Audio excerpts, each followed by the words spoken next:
Yeah, my name is Rwanda Stephen. I work with the African Evangelistic Enterprise Rwanda, one of the civil society organization that is child-centered, and I also happen to be a chairman of one of the district councils in Rwanda. So I'm also a member of APCAN Rwanda chapter. What do you do in terms of how do you affect the children directly?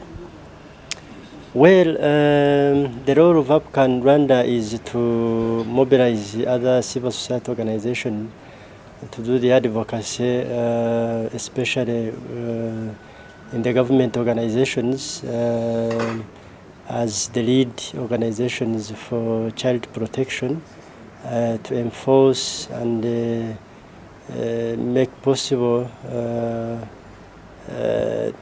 for the adjustments of some laws and guidelines related to child protection systems in Rwanda. Is the problem very big in Rwanda that you have to? Well, Rwanda is one of the leading countries on the African continent that have ratified the child protection conventions, and the system seems to be very streamlined on child protection issues, but the problem is the coordination of all stakeholders in child protection, and this is actually our role, is to make sure that all levels related to be it private or public that are concerned with the child protection are properly coordinated and in line with the laws that the government has put in place. What is the response so far? How would you gauge? Are you halfway there, or are you in terms of success rate? Well, because of the goodwill of the government, given our background of the genocide and other civil wars that have characterized our country, the government seems to be leading in all aspects of life, child protection inclusive.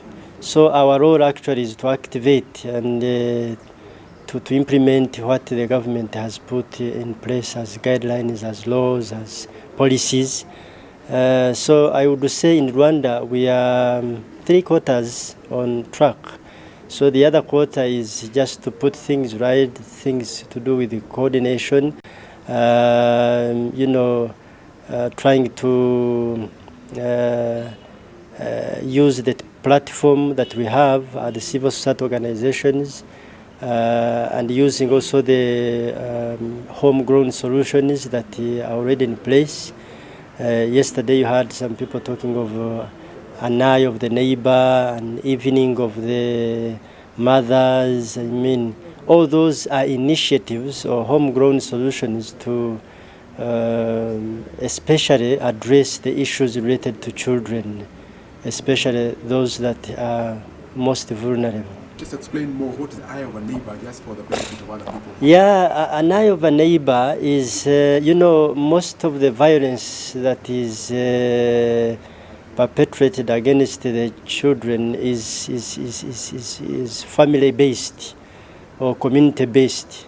So a neighbor is actually concerned with what is happening to a neighbor. So that means if there is a child abuse in one family, the next family in the neighborhood is supposed to be 100% responsible and take measures and report the cases or refer the cases to all the service providers in relation to child abuse and neglect handling services. So that's what is called an eye of a neighbor. What if this eye of the neighbor does not define properly what is happening in the neighbor? Maybe the child was being disciplined for something wrong that they did. How do you differentiate this is abuse and this is discipline? Definitely, a neighbor has to intervene and find out actually if this is a disciplinary measure or it's an abuse, because the communities have been sensitized through community policing, through other initiatives that the government has put, clear to all the people through campaigns and awareness. So they know which is which. So in case it is an abuse and they warn those families and they don't take heed, then they forward the cases to the authorities concerned to handle those issues. So we find that that kind of system tries to minimize the cases of child abuse and neglect. So has it really been caught up with the community? Do they really appreciate it? Yeah, for sure, because it is a kind of, Rwanda has, after the genocide, has fetched most of this community-based solutions from the history. These are structures that have actually worked in the past, even before the coming of the colonialists. Because, for example, you learned that we had so many cases of those people who the genocide perpetrators, that the normal courts would not actually handle in a short period of time. So the country had to think back and borrow from the history the gacaca. The gacaca are kind of traditional courts of justice that actually are based on cultural truth. And they have handled all the cases, and now the cases are over.